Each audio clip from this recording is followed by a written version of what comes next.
Hello everyone. I just thought I'd take up a bit of your time today. I'm having a chat to Darryn, and Darryn's from FranData, and Darryn, background just briefly, was ex-NAB Bank, been involved with the franchising world now for years, and has been on the state chapter, and I've known Darryn for many years, and I just thought I'd get him in for a chat today to talk about relationships that franchisors should build, the best ones to build and how to go about it.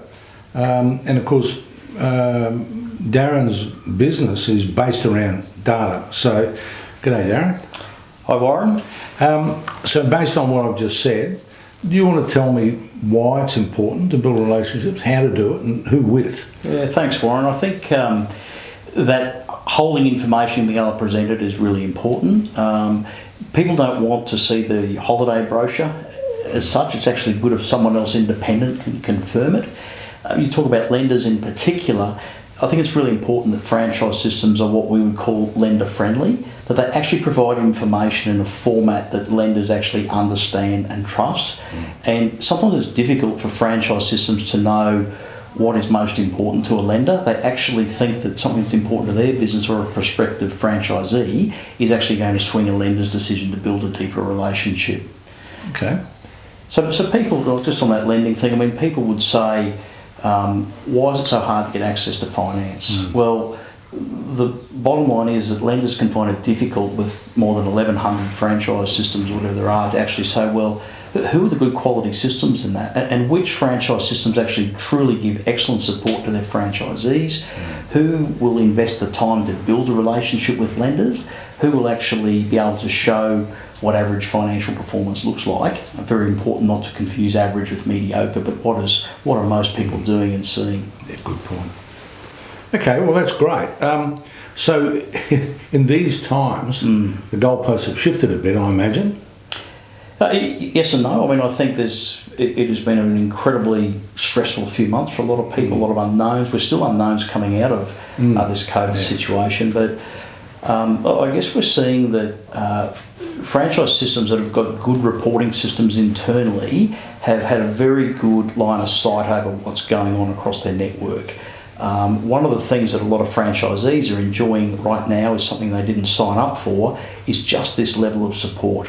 So there's a fair difference in what franchise systems are doing, but good franchise systems are pulling all sorts of levers to actually help their businesses. Everything from helping them navigate their way through uncertain waters to actually sometimes there's direct financial assistance. More importantly, how do you actually innovate and be better coming out of this? So I think businesses that were under pressure coming into COVID, I don't think COVID's going to save them, but I think businesses that were sound with good systems in place coming in, if they've been resilient, they're in pretty good shape coming out really. And others will see it as a wake-up call and now take the time to improve those systems and to get better professional advice and to really impress on their franchisees that if you want me to give you the best possible support I can, you need to actually give me full information so I know what you need.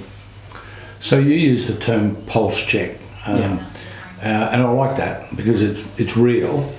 Sounds a bit like triage in ththese times. It's another wonderful word, isn't it?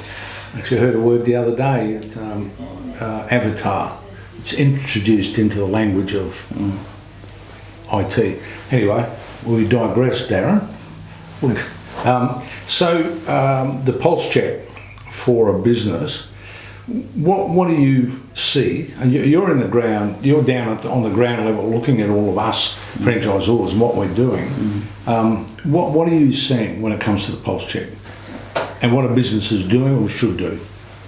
Well, I think businesses that have invested in innovation and technology have been well rewarded through this. Those that have been able to talk about buzzwords at the moment, there's pivot, but businesses have been able to change or to take advantage of different markets with different channels that have really succeeded well, and businesses that know what's going on day to day, because there are still some franchisors that are in the dark about what's happening across their network, and they've got perhaps immature support structures.